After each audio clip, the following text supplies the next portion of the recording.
We just got back from a reunion of all the cousins, and one of the things that came up at the reunion was how we wished we knew more about our grandparents, especially with regard for my sisters and myself. We didn't know Fritz very well. I was 4.5 when he passed away, and so we thought we would do a little recording of some memories. We know that he was a wonderful man, a very kind man, and but if you've got some specific memories you'd like to share of your dad, we would love to hear them, and of course your mother as well. We knew her better because she lived, outlived Fritz so many more years. But you certainly know stories of their years before we were on this planet that we would very much appreciate hearing about. Well, what comes to mind about my dad, Fritz, first of all, I really loved that man. I loved him deeply, and I loved him, and I admired him, and in fact, I really wanted to emulate him. He he was an investment advisor, and he had clients. But from what I gather, uh, his clients loved him as well. And he related to me that he really felt warm toward his clients and told them, he said, uh, I have lots of clients and I don't need to make money on any one of them. And I strongly encouraged he strongly encouraged his clients not to buy and sell frequently. He said, I make commissions on that, but you lose money. And I'll try to advise you, and if I'm right 55% of the time, you'll do well. And as I became a physician, I would hope that I would have a relationship with my patients not unlike that my father had with his clients. There's one thing that comes to mind when we moved to Albuquerque, and I, uh, before Eve came, I looked at house plans and met with a house builder and saw his plans and saw that the house was virtually uh, the frame had been put out, but the material in the house had not yet been picked out. And I told him proudly that as I looked at various opportunities to do things, floors and shades and lamps and tiles and so forth, I got 3 estimates. And Dad said, well, I'm proud of you. You should do that before you commit yourself. Get estimates for more than one person. So I asked him, uh, you had just renovated Muti's kitchen. Did you get 3 estimates? He said, no. He said, at my age, at your age, it's appropriate. At my age, he says, I meet a contractor and I look him in the eye and I shake his hand and I hope that after the contract is over, both of us are better men for having had this relationship. Yeah. And he said, yes, possibly I could have saved $50 or $100 here and there. But what was important to me was the relationship with the contractor. And I've tried to live up to that lesson. I'd like to change for a moment and say something about Mother Joan, Eve's mother. Uh, I loved her as well. I really loved her. And I think it was mutual. We really, really liked each other. And I don't know when she asked me to step into the kitchen, and I remember the chair in which I sat, and she was opposite me. And I don't know whether this was in 52 when we were engaged or in 53 before we were married. But she said, Ernie, I know you've kept kosher. And as a matter of fact, I did throughout medical school. I ate no meat except at Beth Israel Hospital in Boston. And she said, now that you're going to marry, you know that Eve has not been brought up to keep kosher. And you understand, of course, that Eve will be the dominant figure in the kitchen. And I wondered if how you would feel about not keeping kosher once you're married. And I thought that took a great deal of courage from her to broach that subject. Mom And agreed. so I said, well, how about if we don't keep kosher, but in the house don't bring foods that are intrinsically not kosher, such as pork and lard and seafood. And and I said, that sounds to me very reasonable. And she said she was very, uh, she thought that was a good solution. And I think that her having the courage to speak up and to broach this subject, uh, I admired her for immensely. And I think it contributed to the happiness of our marriage substantially. Speaking of happiness, one of the things that did come up is talking a little bit about Joan's very deep unhappiness, her depression, this weekend. And Mom had said in our last discussion how she thought that Joan's happiest time was actually when they first came to this country. They were struggling. She was working. And Lori and I have been reading a book about the book Feminine Mystique, and the very mixed messages that, or actually not mixed, the crazy messages that women were being given in that period, that they should be totally happy to be a housewife and a mother, and that it was actually crazy to wish for more than that, and that was actually a sign of Freudian dysfunction.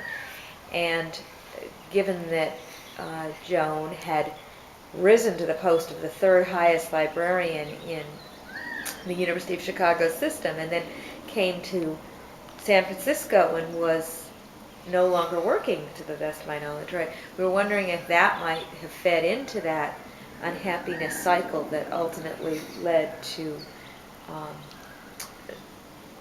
to her taking her own life in 1969, which is what brought all of this up, because Peter's kids, Michelle and Diana, don't know much about Joan and Bear, because Peter is unhappy about talking about them. So I didn't know if either of you wanted to talk about Joan and Bear in any way, and possibly talk about things you think about. I'll just say one thing that I'm not proud of. All the years that I knew Joan, which was really from uh, 49 to 69, I was never aware that she was depressed. And I'm not proud of that. I would have thought that maybe I should have been sensitive to that. But in my relationships with her, I never sensed a depression. And even on the Sunday when she visited us, the last Sunday we drove across the Rio Grande to a mesa where they were flying model airplanes. Of course. And because it was one of my hobbies. And we were there, and then we had dinner, and then we took them to the airport. Not them, she. We took Joan, right, to the airport, and then we went to see Anne and the Thousand Days, the movie about The King and I. Queen Anne. Uh, and then we went home. Wasn't it Queen? Whatever. I thought Anne, that was the movie that King and I was based on, but it might no, be a it different was movie. Anne and the Thousand Days. I Okay. remember it distinctly. Okay. But it was about uh, uh, That would be the King Okay. Henry VIII. the Henry King, VIII? Henry VIII, Okay. and then she in the end is executed. And we went home, and I thought nothing of it. The next day I went to work, and then I got a phone call about noon. But I was totally oblivious to the fact during those 20 years that she was depressed. And even on that last day, I gave no thought to that. Yeah. And as I say, I'm not proud of that.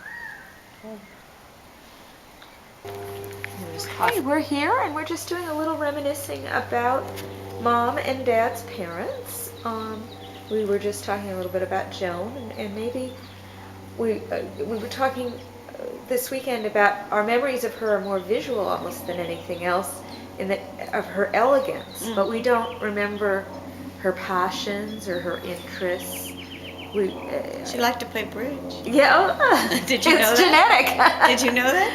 I'm not surprised. They didn't play duplicate in those days.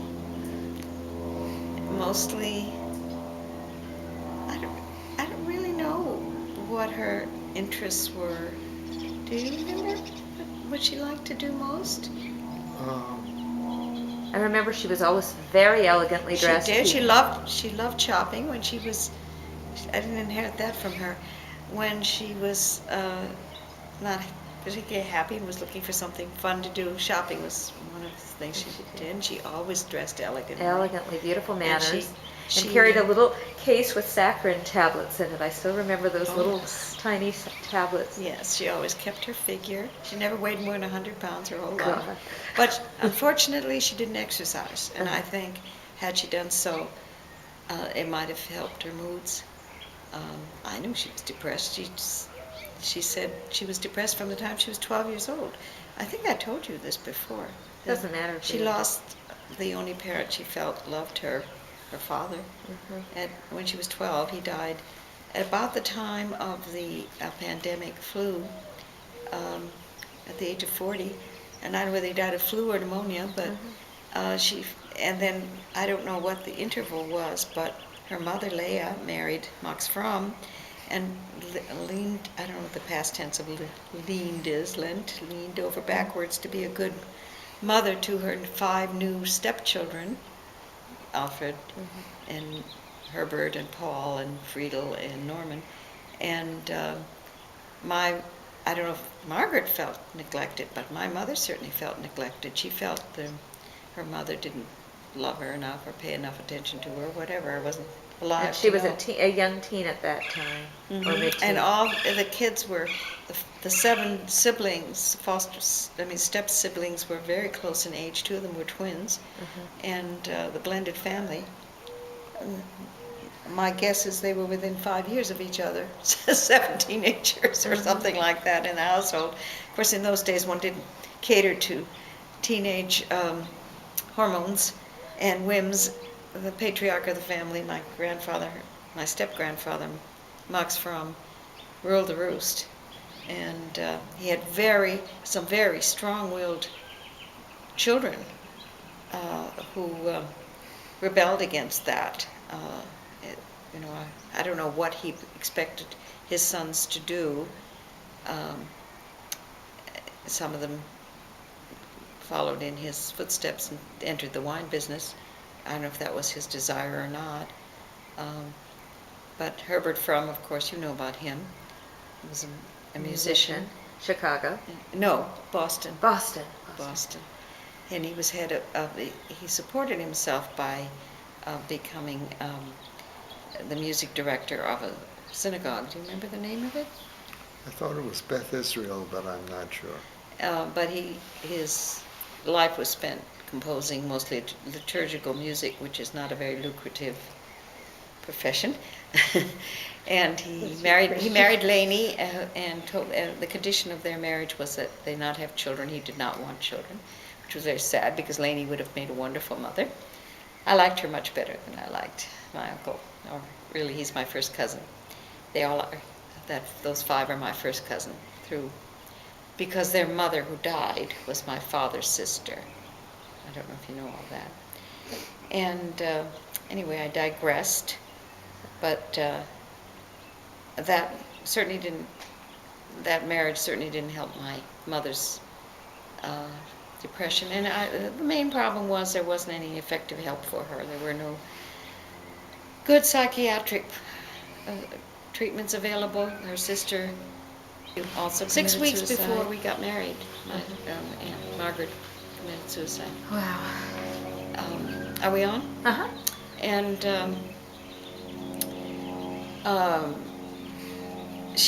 Margaret had such bad experiences with psychiatrists that my mother had no faith in them at all, and I don't think there were drugs available. Mm-hmm. And I don't think they'd been invented yet. Uh-huh. Yep.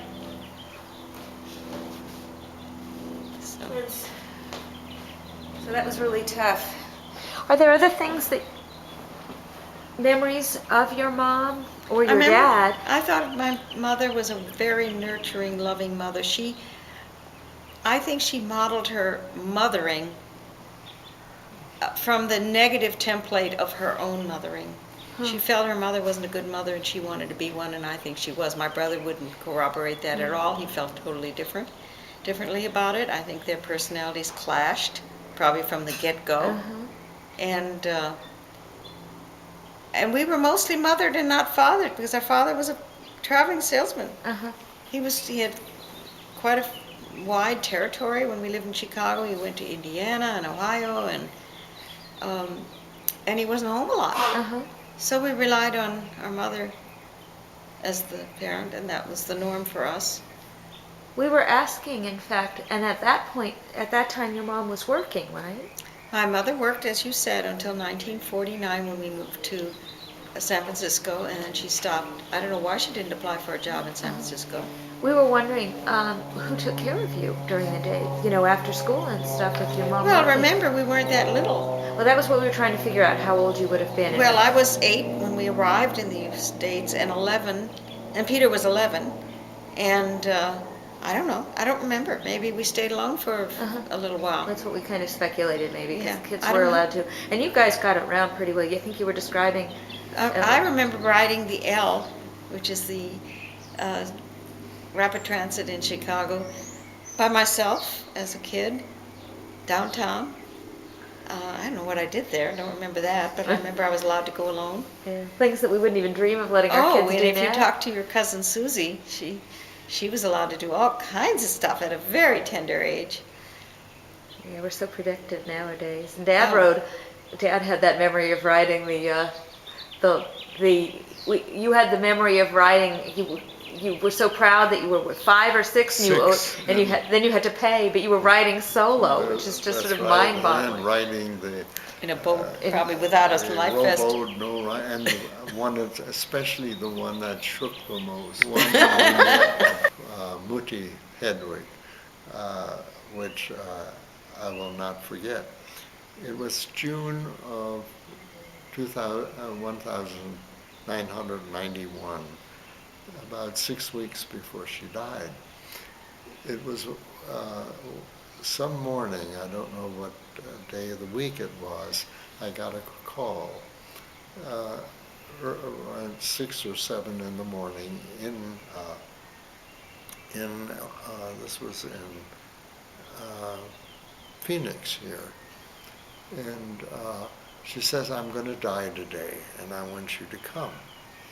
So I got to the airport, and as fast as I could, didn't know what the schedule was, but went there, thought either Southwest or America West would fly to San Francisco, and I got a ticket, And then it turned out there was a delay because there was fog in San Francisco. But I got to the airport probably around 7 in the morning or 7:30 and got to San Francisco in my mother's house at about 11:30. And we went upstairs where she was sitting on the chair near the window, but she was almost moribund. She was flaked out. And she was, her head was sunken, and I came in and I said, would you like anything? And she said, no. But I said, I'm going to make myself some toast because I didn't have a chance for breakfast. And I'm going to make some toast for you.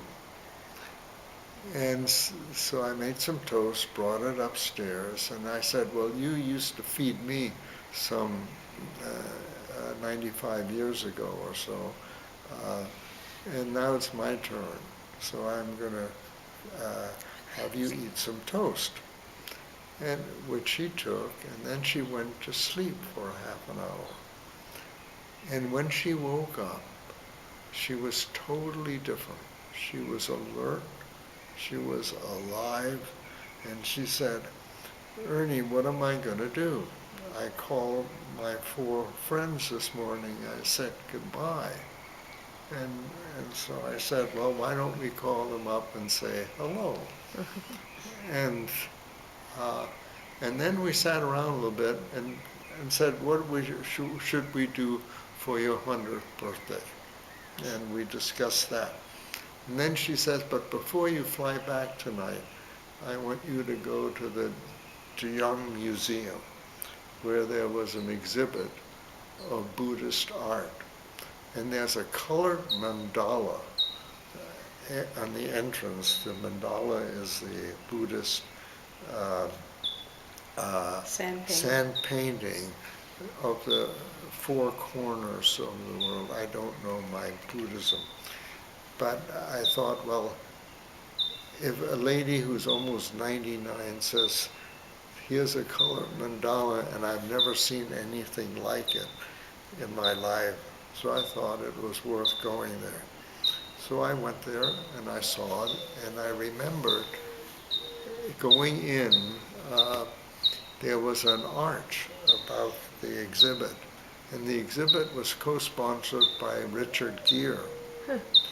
And it said something like, I don't recall the exact words, but it went something like, with only one wing, a bird cannot fly. Without wisdom and compassion, you cannot reach the heights of Buddhahood. And it was something like that. It may not be in the negative wording, but it was something like that. And as I say, then I went back home and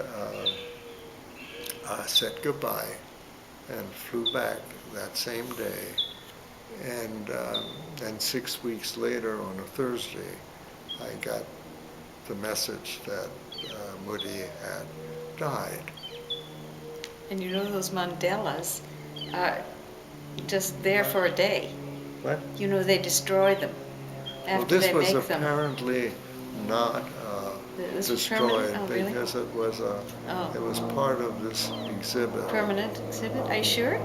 Because sometimes they're beautiful. They come to Phoenix sometimes, these Buddhist monks, and they make these gorgeous mandalas, and then they destroy them.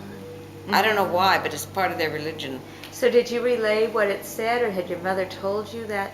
I mean, you remember, 20 years later, that what was said on that arch. So it obviously spoke pretty deeply Well, I to remember you. I used that.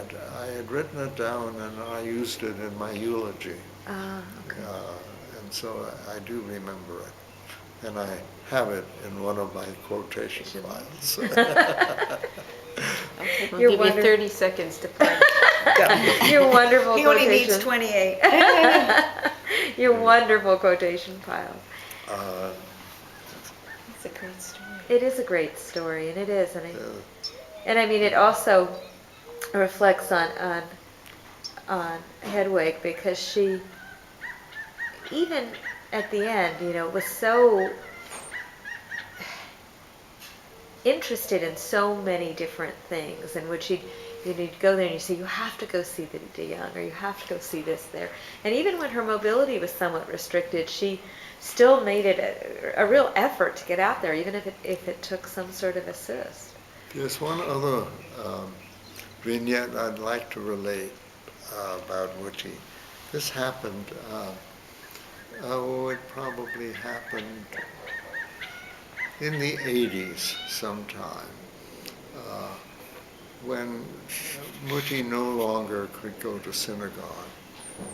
And she had given me a shofar from a kudu from India, which I had. And she wanted to know if I could bring it to her so that someone could blow the shofar for her on the appropriate holidays. And of course I did. And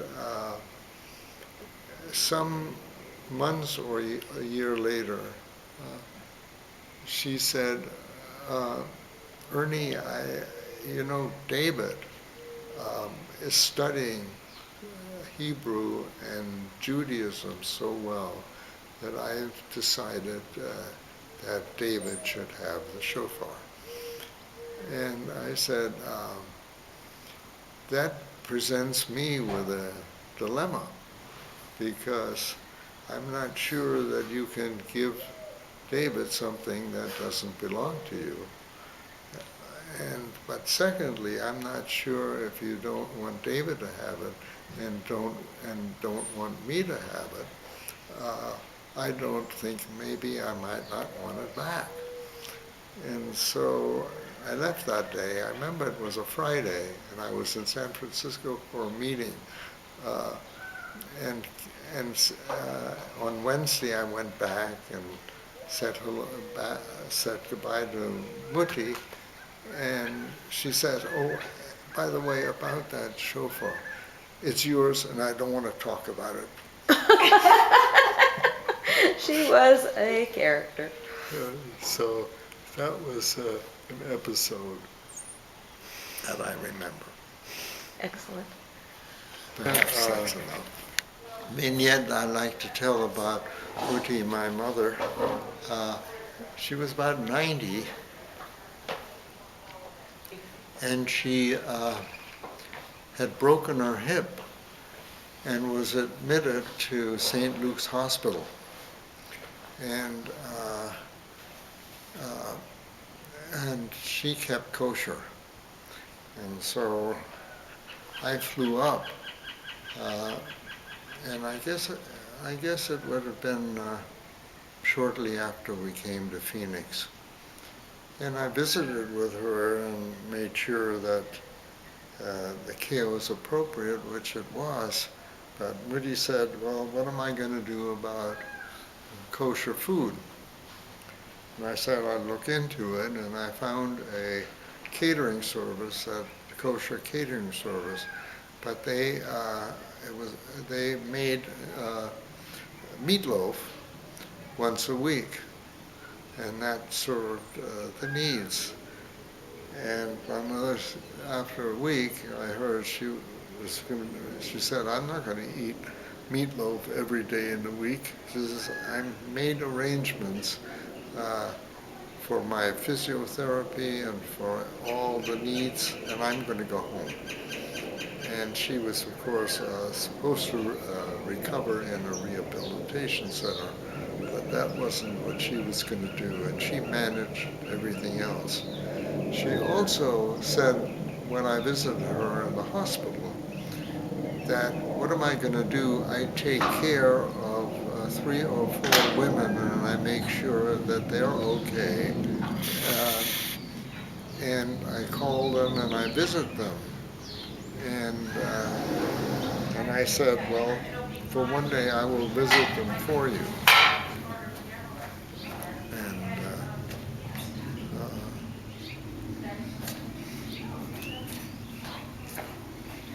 And Okay, you'll visit them. And I did that, so that even when my mother had distress and had personal problems, she never forgot her obligations that she had taken on for other people. There was one other thing I'd like to relate about my mother. When she was also, I think, in her early 90s, her doctor called me and said that he had admitted Muti because she'd had what are now called transient ischemic attacks, TIAs, and he wanted her in the hospital to see what needed to be done.